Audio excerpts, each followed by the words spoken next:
Hello everyone. तो इसके पहले लास्ट लेक्चर में जो है मैंने हेलो अल्केन्स कंप्लीट किया। आज जो है हम लोग हेलो एरीन्स को डिस्कस करेंगे।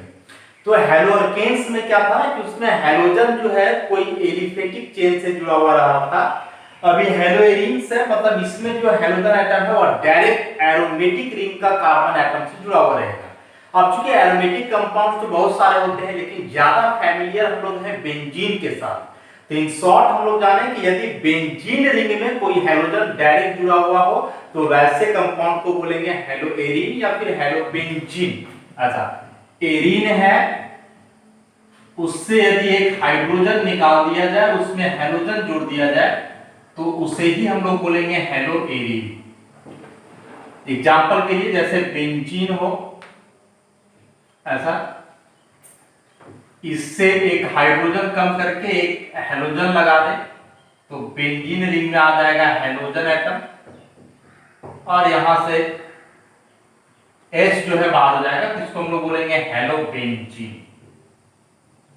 अभी X की जगह कोई हेलोजन एटम होगा, फ्लोरीन हो सकता है, क्लोरीन हो सकता है, ब्रोमीन हो सकता है, आयोडीन हो सकता है। तो यदि बेंजीन रिंग में कोई हेलोजन एटम जुड़ा हुआ रहे, हेलो बेंजीन कहलाएगा। और इस चैप्टर में मेनली हम लोग को हेलो बेंजीन को ही डिस्कस करना है पूरे चैप्टर में कि हेलो बेंजीन का प्रिपरेशन कैसे है, इसका प्रॉपर्टीज वगैरह क्या होते हैं, यही सब के बारे में डिस्कशन करना है। यदि नॉमेनक्लेचर की बात करें तो बेंजीन रिंग है ना, अब यहाँ X के जगह यदि फ्लोरीन है तो फ्लोरोबेंजीन, क्लोरीन आ जाए क्लोरोबेंजीन, ब्रोमीन आ जाए तो ब्रोमोबेंजीन, और आयोडीन आ जाए तो आयोडोबेंजीन। और नॉमेनक्लेचर में जो है बहुत सारा डिस्कशन किया है मैंने इसके नॉमेनक्लेचर के बारे में, तो आप लोग वहां से जाओ, इसको देखो। अब सपोज ऐसा दो हेलोजन जुड़ा हुआ है, Cl या फिर ऐसे Br या फिर दो सेम हेलोजन ऐसे रहे I। तो बेंजीन में जब एक से ज्यादा ग्रुप अटैच हो जाता है ना, तो उसके लिए वो प्रीफिक्स लगाते हैं ऑर्थो, मेटा, पारा। तो उसके लिए मैंने बताया है कि यदि दो ग्रुप 1-2 पोजीशन पे हो ऑर्थो कहलाता है, 1-3 पोजीशन पे हो मेटा कहलाता है, और 1-4 पोजीशन पे हो तो पारा कहलाता है। तो 1 और 1-2 पे है तो ऑर्थो, स्मॉल ओ से दिखलाएंगे ऑर्थो डाइक्लोरो बेंजीन।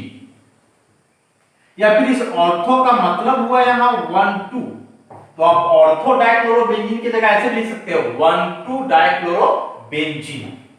यहां देखो 1-2-3, 1-3 पे है, ऑब्वियसली इसका मेटा डाइब्रोमो बेंजीन। और लास्ट में 1-2-3-4, 1-4 पे है तो 1-4 को हम लोग बोलते हैं पारा, ये जाएगा पारा डाइआइडो बेंजीन। ऐसा ऑर्थो, मेटा, पारा का इस्तेमाल हम लोग तभी करेंगे जब दो सब्स्टिट्यूएंट बेंजीन रिंग में हो, और ये ऑर्थो का मतलब कि दोनों सब्स्टिट्यूएंट 1-2 पे है, मेटा का मतलब 1-3 पे है, और पारा का मतलब 1-4 पे है। अब इसमें जो है बेंजीन के सारे पोजीशन पे जो है हेलोजन हो सकता है इस टाइप का, ऐसा प्रत्येक कार्बन में जो है एक क्लोरीन लगा हुआ हो, ऐसा इसका क्या नाम हुआ हेक्साक्लोरोबेंजीन। हेक्साक्लोरोबेंजीन इसी से मिलता जुलता एक कंपाउंड है,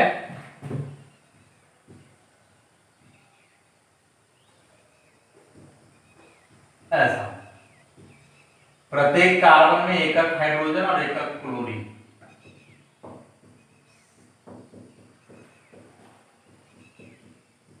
इस तरह का, इसका नाम हुआ बेंजीन हेक्साक्लोराइड। इस तरह से हेक्साक्लोरोबेंजीन, और क्या हुआ बेंजीन हेक्साक्लोराइड। सुनने में एक ही जैसा लगता है लेकिन ऐसा नहीं है। इस कंपाउंड के फॉर्मूला की बात करें तो C6Cl6, 6 कार्बन और 6 क्लोरीन, लेकिन यदि इसके फॉर्मूला की बात करें तो C6H6Cl6, 6 कार्बन, 6 हाइड्रोजन और 6 क्लोरीन। अच्छा, और बात करें यदि हम लोग, तो यहां देख रहे हैं कि इस कार्बन का जो हाइब्रिडाइजेशन है sp2, sp2 मतलब 3 सिग्मा बॉन्ड है ना ऐसा, और ये तो पाई हुआ। लेकिन यहां वाले इस कार्बन के हाइब्रिडाइजेशन की बात करें तो अगर बगल 4 सिग्मा है तो इसका हाइब्रिडाइजेशन हो जाएगा sp3। तो हेक्साक्लोरोबेंजीन और बेंजीन हेक्साक्लोराइड दोनों अलग-अलग चीजें हैं। एग्जामिनेशन में स्ट्रक्चर बनाया जाता है बेंजीन हेक्साक्लोराइड का, तो जैसे ही लोग बेंजीन देखता है, बेंजीन रिंग बना करके प्रत्येक कार्बन में एक हाइड्रोजन जोड़ देता है, वैसा नहीं है। अब लगेगा कि यहाँ नाम में बेंजीन फिर क्यों लगा हुआ है जब बेंजीन है ही नहीं, तो एक्चुअली यह कंपाउंड बनता है बेंजीन से। लास्ट में हम लोग देखेंगे इस कंपाउंड का फॉर्मेशन, तो बेंजीन से कंपाउंड का फॉर्मेशन होता है, दैट्स व्हाई इसको हम लोग बेंजीन हेक्साक्लोराइड बोलते हैं। अब इसमें एक और हम लोग टर्म बताए थे,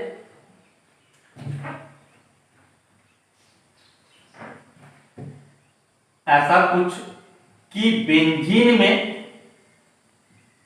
यदि CH3 ग्रुप हो तो इसे बोल रहे थे टॉल्विन। अब इसके एक हाइड्रोजन को यदि कम कर दिया जाए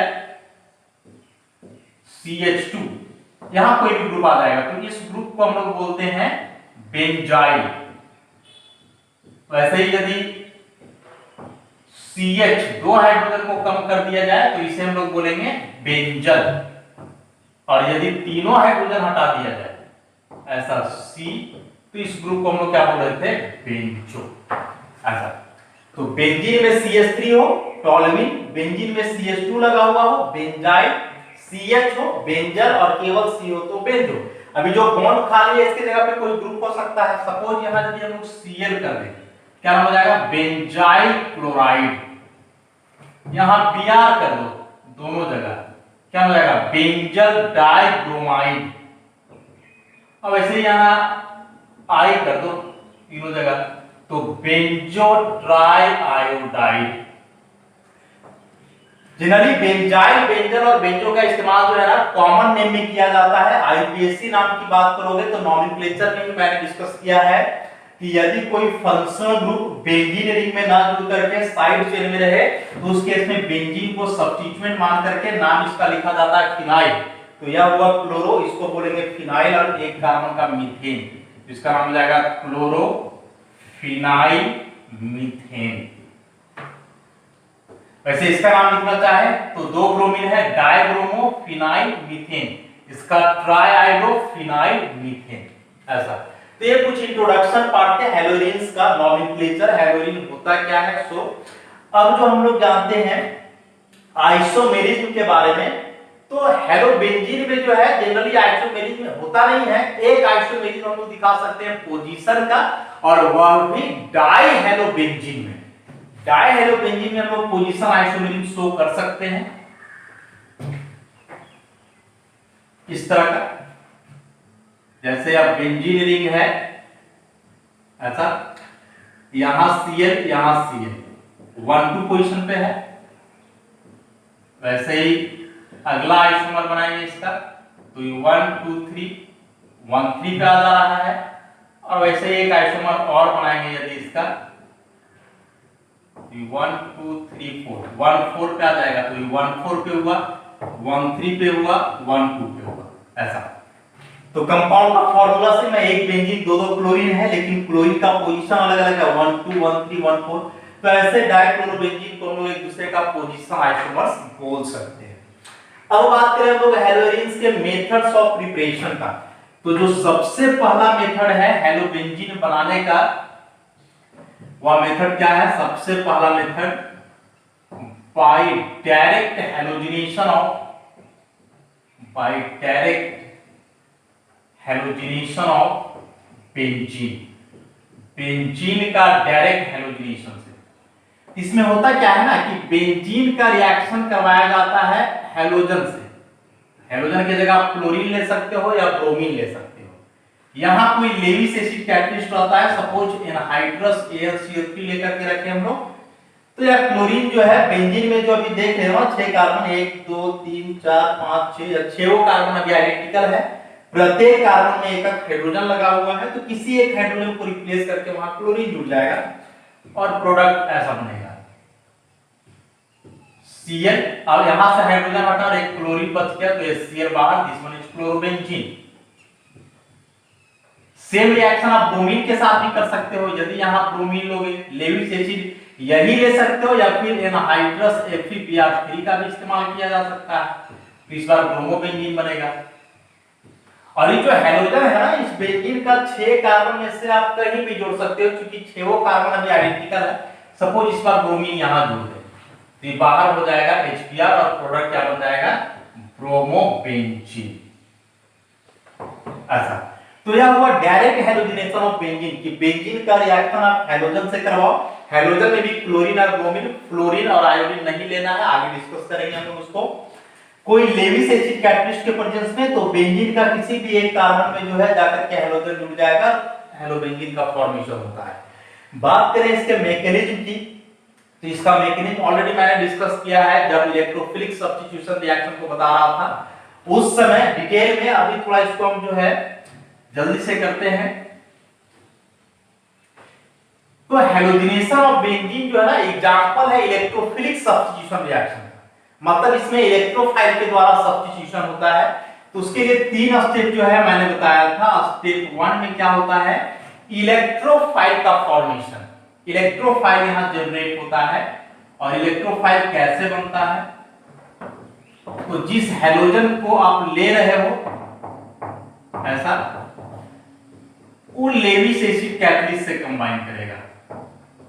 यहां एल्युमिनियम का वैलेंस शेल में 6 इलेक्ट्रॉन है, 2 इस बॉन्ड से, 2 यहां और 2 यहां, 6 ही है, 8 होना चाहिए था। पेयर ऑफ इलेक्ट्रॉन एक्सेप्ट करना चाहेगा, दैट्स व्हाई इसको हम लोग बोलने वाले हैं लेविस एसिड। और रिएक्शन के दरमियान ये कैटलिस्ट का काम करेगा, इसको हम लोग बोलेंगे कैटलिस्ट। ऐसा अब क्या होगा कि जो बॉन्ड में 2 इलेक्ट्रॉन है, तो 2 इलेक्ट्रॉन सहित एक यहां आ जाएगा ताकि इसका ऑक्टेट पूरा हो जाए। तो अब ये जो क्लोरीन बचा इस पर आ जाएगा पॉजिटिव। देखो इस क्लोरीन का भी 2 4 6 और 1 7 इलेक्ट्रॉन है ना, अभी जब बॉन्ड हट गया तो 6 ही बचा, वैलेंसी से एक कम, इसलिए इस पर एक आ जाएगा पॉजिटिव चार्ज। प्लस अभी जो AlCl3 है, ऐसा 3 क्लोरीन तो पहले से था, एक क्लोरीन और जुड़ जाएगा बॉन्ड से जाकर के, तो एल्युमिनियम पे अब आ जाएगा नेगेटिव, क्योंकि एल्युमिनियम का वैलेंस शेल में 3 इलेक्ट्रॉन होता है। यहां देखोगे 1 2 3 4 हो गया ना, एक बढ़ गया, इसलिए क्या आ जाएगा नेगेटिव। अभी जो क्लोरीन पे पॉजिटिव चार्ज आया ना, इसको हम बोलने वाले हैं chloronium ion, and this is the electrophile of the reaction. Positive charge आ गया, तो यह जो क्लोरोनियम आयन है यही इलेक्ट्रोफाइल है, यही अब बेंजीन रिंग में आगे अटैक करेगा, सिग्मा कॉम्प्लेक्स का फॉर्मेशन करेगा। तो अगला स्टेप यदि इसका हम लोग देखें, तो अगला स्टेप में क्या होता है कि जो बेंजीन रिंग हम लोग कंसीडर करते हैं, इसमें वह इलेक्ट्रोफाइल का अटैक होगा। स्टेप स्लो होता है, डिस्कशन किया है मैंने इसको। तो ये जो पाई इलेक्ट्रॉन है इससे जाकर के यहां अटैक होता है, तो ये क्या बनेगा,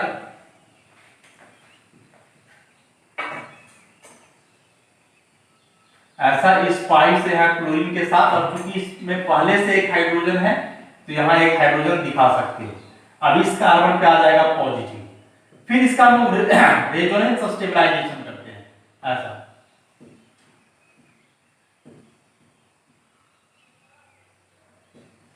पॉजिटिव चार्ज ClH, फिर से इसको हम लोग आगे बढ़ाते रहते हैं, इस तरह से इसका रेजोनेंस स्टेबलाइजेशन दिखाते हैं। तो यहां ये जो बना ना, इसी को हम लोग बोलेंगे सिग्मा कॉम्प्लेक्स, जिसमें सबस्ट्रेट और इलेक्ट्रोफाइल के बीच सिग्मा बॉन्ड का फॉर्मेशन हो, सिग्मा कॉम्प्लेक्स कहलाता है। तो स्टेप 1 में इलेक्ट्रोफाइल बना क्लोरोनियम आयन, स्टेप 2 में इलेक्ट्रोफाइल का अटैक हुआ बेंजीन रिंग पे, तो ये यहां इलेक्ट्रोफाइल है, ऑब्वियसली बेंजीन रिंग यहां न्यूक्लियोफाइल के जैसा बिहेव करेगा। स्टेप स्लो होता है, स्लो क्यों होता है, क्योंकि रिएक्शन के दरमियान बेंजीन का एरोमेटिसिटी लॉस्ट हो जाता है, और एरोमेटिसिटी लॉस्ट होने के चलते यह स्टेप जो है स्लो होता है। और अब लास्ट स्टेप की बात करें, स्टेप 3, तो तीसरा स्टेप में क्या होता है कि यह जो सिग्मा कॉम्प्लेक्स बना है वह प्रोटॉन लॉस करता है। देखो यहां पॉजिटिव चार्ज HCl, अभी प्रोटॉन लॉस करेगा बॉन्ड यहां पे, और यह स्टेप होता है फर्स्ट, तो ये पहले के जैसा बन जाएगा इस तरह से, यहां Cl और H+ बाहर। अभी जो प्रोटॉन निकला है ना H प्लस, यह कंबाइन करेगा और AlCl4 माइनस से जाकर अभी बॉन्ड सहित क्लोरीन आ जाएगा H प्लस के पास, तो ये बन जाएगा Cl plus AlCl3 minus AlCl3 बाहर। तो चूंकि AlCl3 जो है कैटलिस्ट था ना, रिएक्शन में पार्टिसिपेट करना था, इसको रिएक्शन को आगे बढ़ाना था, लास्ट में वैसे ही अनकंज्यूम्ड हो जा रहा है, कैटलिस्ट के जैसा बिहेव कर रहा था यहाँ। तो बड़ा सिंपल सा मैकेनिज्म, 3 स्टेप का इलेक्ट्रोफिलिक सब्स्टिट्यूशन रिएक्शन कि स्टेप 1 में इलेक्ट्रोफाइल का जनरेशन, स्टेप 2 में वही इलेक्ट्रोफाइल एरोमेटिक रिंग में अटैक करके सिग्मा कॉम्प्लेक्स का फॉर्मेशन करेगा, जो स्टेप स्लो होता है क्योंकि बेंजीन रिंग का एरोमेटिसिटी लॉस्ट हो जाता है। एंड लास्टली स्टेप 3 में जो है वह सिग्मा कॉम्प्लेक्स प्रोटॉन लॉस करके प्रोडक्ट बनाएगा। स्टेप फास्ट क्यों? क्योंकि यहाँ बेंजीन का एरोमेटिसिटी वापस आ जा रहा है। इसको बहुत डिटेल में मैंने डिस्कस किया है इलेक्ट्रोफिलिक सब्स्टिट्यूशन रिएक्शन में कि एरोमेटिसिटी कैसे लॉस्ट होता है, तो वहां से इसको आप लोग रिकवर कर सकते हो। एंड फाइनली ये जो प्रोटॉन है वह इस AlCl4 माइनस से कंबाइन करके Cl और लेविस एसिड कैटलिस्ट जो है बाहर। तो यह इसका हुआ मैकेनिज्म। अब रिएक्शन में हम लोग जो है क्लोरीन का इस्तेमाल करेंगे, ब्रोमीन का इस्तेमाल करेंगे, आयोडीन और फ्लोरीन का नहीं। तो रीजन सेम है जो हेलोअल्केन में मैंने बताया था कि फ्लोरीन के साथ रिएक्शन डायरेक्ट ऑलमोस्ट हम लोग नहीं पढ़ते हैं। रीजन की जो कार्बन और फ्लोरीन का बॉन्ड होता है वह काफी स्ट्रांग होता है, चाहे फ्लोरीन का बॉन्ड तोड़ना हो चाहे फ्लोरीन का बॉन्ड बनाना हो, दोनों केस में वह एनर्जेटिकली फेवरेबल नहीं होता है। इसलिए फ्लोरीन के साथ बॉन्ड जो है या फ्लोरीन के साथ रिएक्शन हम लोग कंसीडर नहीं करते हैं। बचा आयोडीन। तो आयोडीन के साथ क्या प्रॉब्लम है कि यदि आप बेंजीन का डायरेक्ट आयोडीनेशन करवा देते हो ऐसा, तो ऑब्वियसली प्रोडक्ट बनेगा आयोडोबेंजीन और साथ में निकलेगा HI।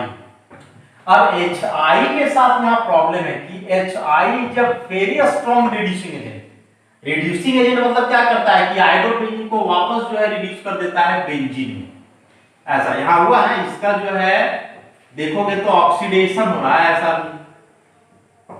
आयोडीन जुड़ रहा है, इसका रिडक्शन हो रहा है, रिडक्शन।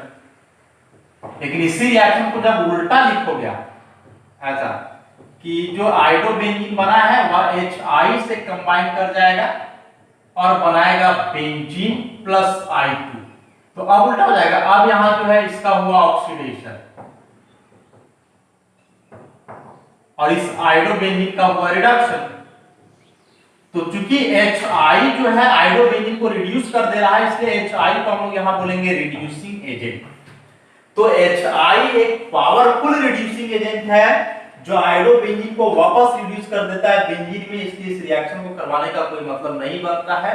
हाँ, यदि रिएक्शन कोई ऑक्सीडाइजिंग एजेंट के प्रेजेंस में करवाया जाए तो वह ऑक्सीडाइजिंग एजेंट क्या करता है, HI को डिस्ट्रॉय कर देता है। ऑक्सीडाइजिंग एजेंट में जो है हम लोग कोई भी ऑक्सीडाइजिंग एजेंट ले सकते हैं, जैसे HiO3 का इस्तेमाल किया जा सकता है। तो यदि इसको HI से कंबाइन करें हम लोग तो क्या करता है 3H2O प्लस 3I2, ऐसा HI को डिस्ट्रॉय कर देता है।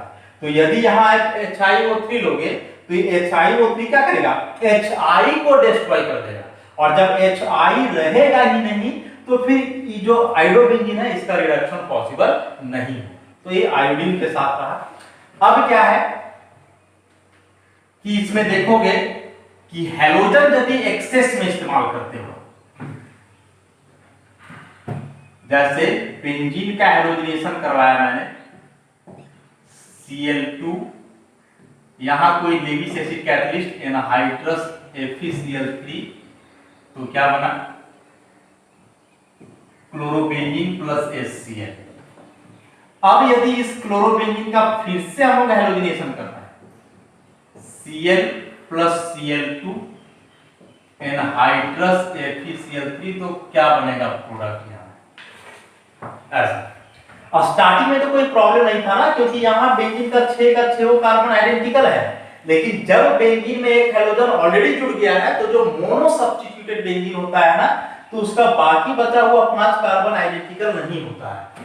क्यों नहीं है, तो ये 1 2 3 4 5 6 1 2 है, तो इस पोजीशन को हम लोग बोलेंगे ऑर्थो पोजीशन, 1 3 है मेटा बोलेंगे, और इसको हम लोग बोलने वाले हैं पारा। तो अब जब हैलोजिनेशन करवाओगे तो क्वेश्चन एराइज होता है कि नेक्स्ट हैलोजन कहां जुड़ेगा, इस ऑर्थो पे जुड़ेगा, इस मेटा पे जुड़ेगा या पारा पे जुड़ेगा, कहीं भी तो नहीं जुड़ सकता, कहीं आपको एक जगह जोड़ना होगा या फिर देख करके कि कहां जुड़े इसको ऑर्थो मेटा पारा में। तो इसके लिए जो है हम लोग क्लोरोबेंजीन का रेजोनेंस कंसीडर करेंगे।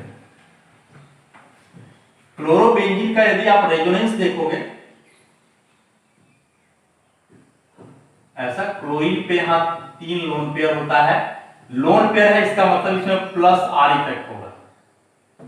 प्लस आर इफेक्ट होने का मतलब क्या होगा कि यह अपना इलेक्ट्रॉन पेयर डबल बॉन्ड की तरफ डोनेट करेगा, ऐसा रेजोनेंस यहां दिखाएंगे हम लोग। तो ऐसा करने के बाद देखो क्या होगा, यहां 2 electron negative charge, double bond chlorine positive, फिर अगला बार में 2 इलेक्ट्रॉन यहां, इसको यहां करो।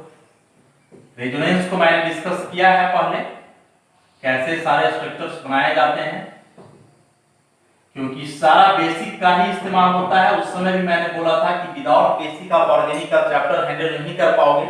देखो रेजोनेंस का इस्तेमाल हो रहा है, इलेक्ट्रोफाइल न्यूक्लियोफाइल हो रहा है, टाइप्स ऑफ रिएक्शन का इस्तेमाल हो रहा है, तो सारा बेसिक चीज यदि वहां से आपका सब कुछ कंप्लीट है तो इधर कोई प्रॉब्लम नहीं होगा। अभी 2 इलेक्ट्रॉन को फिर यहां करो और इसको यहां करो,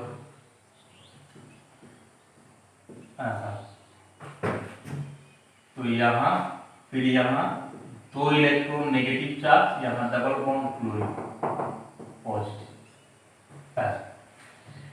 तो इस सारे रेजोनेटिव स्ट्रक्चर के आधार पर यदि इसका हम रेजोनेंस हाइब्रिड बनाना चाहें ऐसा, तो इस तरह का हाइब्रिड बन सकता है कि बेंजीन में जो एक हैलोजन जुड़ा हुआ है, क्योंकि वह हैलोजन के पास 3 लोन पेयर है, प्लस आर इफेक्ट है, प्लस आर इफेक्ट के द्वारा क्या करेगा कि अपना इलेक्ट्रॉन जो है ये डोनेट करेगा बेंजीन रिंग की तरफ, और ऐसा करने से बेंजीन में इलेक्ट्रॉन डेंसिटी बढ़ जाएगा, और जब इलेक्ट्रॉन डेंसिटी बढ़ जाएगा तो नेगेटिव चार्ज आएगा। लेकिन एक स्ट्रक्चर से हम लोग यह भी देख रहे हैं ना कि जो नेगेटिव चार्ज आ रहा है सब जगह नहीं आ रहा है। इस स्ट्रक्चर की बात करें तो ऑर्थो पे है, यहां बात करें तो पारा पे है, और फिर यहां बात करें तो ऑर्थो पे है। तो नेगेटिव चार्ज बेंजीन रिंग में आ भी रहा है तो कहां आ रहा है, ऑर्थो पे और पारा पे। अब चूंकि नेगेटिव चार्ज ऑर्थो और पारा पे है, इसका मतलब इलेक्ट्रॉन डेंसिटी ऑर्थो और पारा पे ही बढ़ रहा है, तो जो आने वाला इलेक्ट्रोफाइल होगा ऑब्वियसली वो ऑर्थो और पारा पे ही जुड़ेगा। इलेक्ट्रोफाइल मतलब जिसको इलेक्ट्रॉन चाहिए, तो इलेक्ट्रॉन ज्यादा जहां रहेगा ऑब्वियसली वो वहीं जाकर के जुड़ेगा। तो इलेक्ट्रॉन अधिक हो रहा है ऑर्थो और पारा पे, इसलिए जो आने वाला इलेक्ट्रोफाइल है, मतलब जब इसका फर्दर हैलोजिनेशन करवाओगे तो यह हैलोजन जाकर के इस ऑर्थो पे जुड़ेगा या फिर यहां पारा पे जुड़ेगा। अब बात है कि ऑर्थो और पारा दोनों में से मेजर कौन होगा, ज्यादा कौन बनेगा, ऑर्थो प्रोडक्ट ज्यादा बनेगा या पारा ज्यादा बनेगा। तो उसका रीजन देखो क्या है, रेजोनेटिव स्ट्रक्चर से यदि आप देखते हो तो ऑर्थो में 2-2 बार नेगेटिव चार्ज आ रहा है और पारा में एक ही बार नेगेटिव चार्ज आ रहा है। तो यहां से तो हम लोग को यही लगेगा ना कि ऑर्थो पे 2-2 बार नेगेटिव चार्ज आ रहा है, इसका मतलब ऑर्थो ज्यादा बनना चाहिए, पारा पे एक ही बार नेगेटिव चार्ज आ रहा है, इसका मतलब पारा कम बनना चाहिए। लेकिन ऐसा नहीं है, para product is the major and ortho is the minor.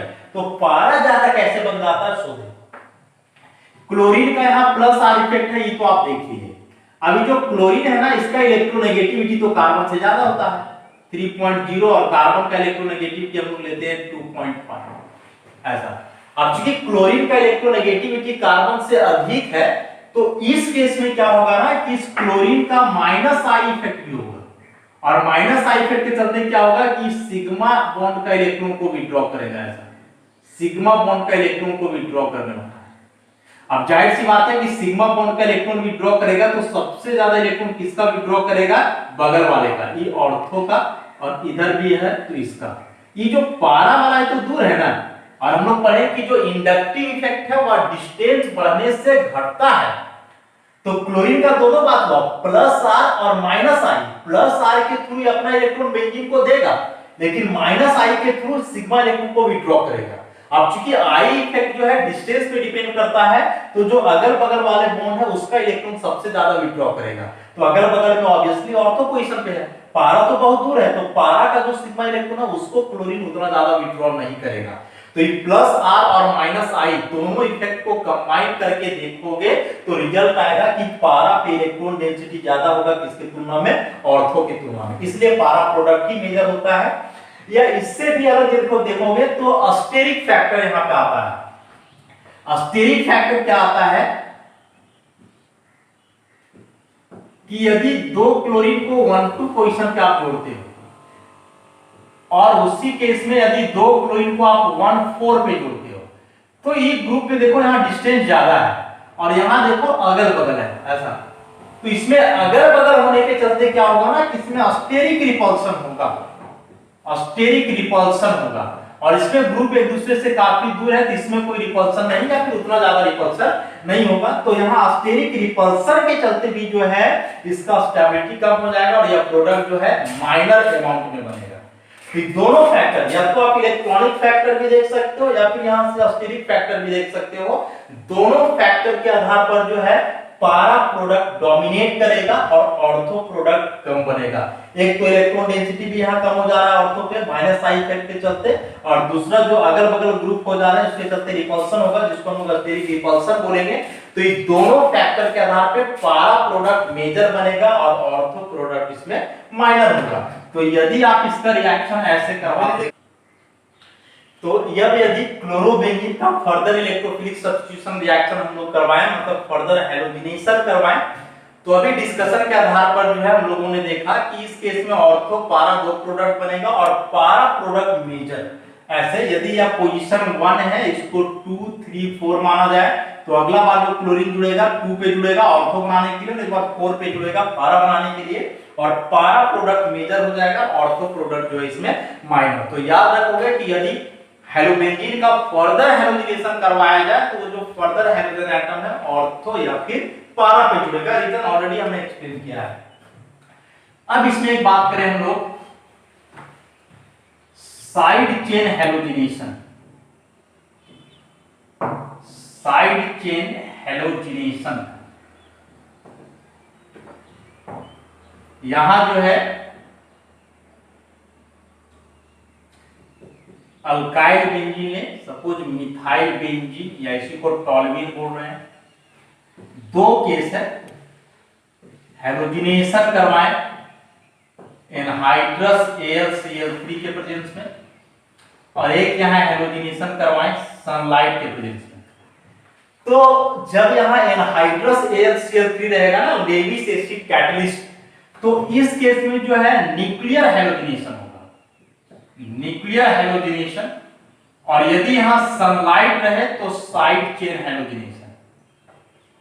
और जो साइड चेन हैलोजिनेशन है वह कहां होगा, कहां होगा तो at benzylic carbon atom, at benzylic carbon atom. बहुत इंपॉर्टेंट है कि यदि अल्काइल बेंजीन का हैलोजिनेशन लेविस एसिड कैटलिस्ट के प्रेजेंस में करवाओगे तो न्यूक्लियर हैलोजिनेशन मतलब ये जो हैलोजन है वह जाकर के न्यूक्लियस मतलब बेंजीन न्यूक्लियस में जुड़ेगा। तो बेंजीन न्यूक्लियस में कहां जुड़ेगा तो देखो CH3 भी जो है ना इलेक्ट्रॉन डोनेटिंग ग्रुप होता है। तो देखो बेंजीन रिंग में जो यहाँ CH3 ग्रुप लगा हुआ है ना इलेक्ट्रॉन डोनेटिंग ग्रुप है alkyl group, and electron donating group जो है ऑर्थो पारा डायरेक्टिंग ग्रुप होता है। ऑर्थो पारा डायरेक्टिंग ग्रुप इसको एक्सप्लेन किया है मैंने। ऑर्थो पारा डायरेक्टिंग ग्रुप मतलब होगा क्या कि जब इसका हैलोजिनेशन करवाओगे तो यह हैलोजन भी कहां जुड़ेगा ऑर्थो पे और पारा पे। Obviously para product is the major one. तो यदि इसका प्रोडक्ट हम लोग यहां बनाएंगे दो प्रोडक्ट बनेगा ऐसा CH3Cl प्लस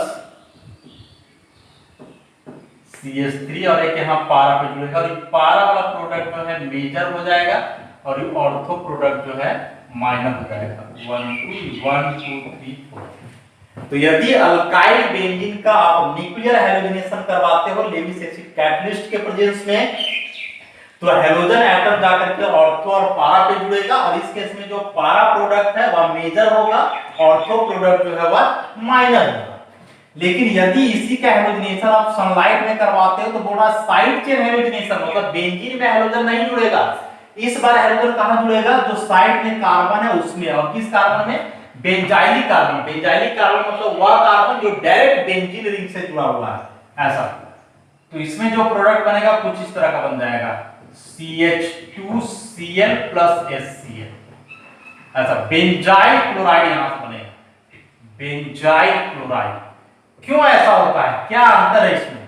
तो देखो जब यहाँ एनहाइड्रस AlCl3 रहता है ना, लेविस एसिड कैटलिस्ट, तो इस केस में यह इलेक्ट्रोफिलिक सब्स्टिट्यूशन रिएक्शन होता है, इलेक्ट्रोफिलिक सब्स्टिट्यूशन रिएक्शन।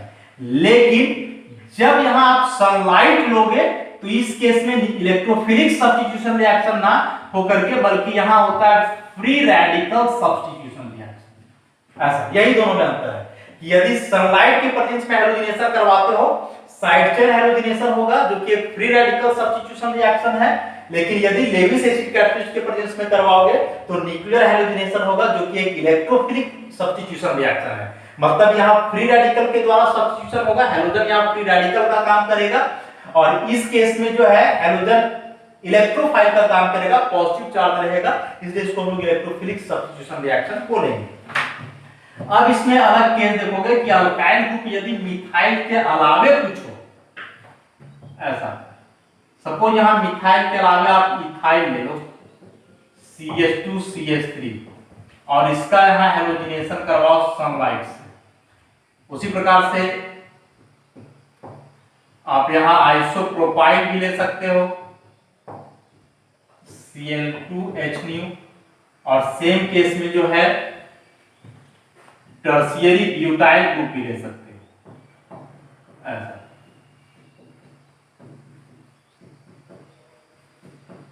और इसका भी हैलोजिनेशन Cl2। बेंजाइलिक कार्बन को बस आइडेंटिफाई करना है, तो बेंजीन से जो कार्बन जुड़ा हुआ है बेंजाइलिक कार्बन, बेंजाइलिक कार्बन, यहां भी बेंजाइलिक कार्बन।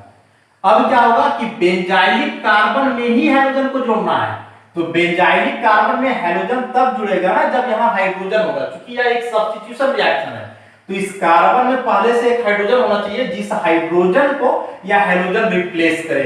तो देखो बेंजाइलिक कार्बन में यहाँ 2 हाइड्रोजन है, तो एक को रिप्लेस कर देगा, ऐसा CH यहाँ जुड़ जाएगा CH3। यदि इसका एक बार फिर से हैलोजिनेशन करवाओगे तो फिर से यह हाइड्रोजन हट करके क्लोरीन यहाँ जुड़ जाएगा, फिर एक प्रोडक्ट बनेगा। वैसे यहाँ देखो बेंजाइलिक कार्बन में एक ही हाइड्रोजन है, तो उसको भी यहाँ से रिप्लेस करेगा, CH3 यहाँ जुड़ जाएगा CH, ऐसा। और लास्टली अब इसमें देखो ये जो टर्शियरी ब्यूटाइल बेंजीन है, इसमें इस बेंजाइलिक कार्बन में कोई हाइड्रोजन नहीं है, नो बेंजाइलिक हाइड्रोजन। और जब बेंजाइलिक हाइड्रोजन नहीं है तो इस केस में सब्स्टिट्यूशन रिएक्शन नहीं होगा।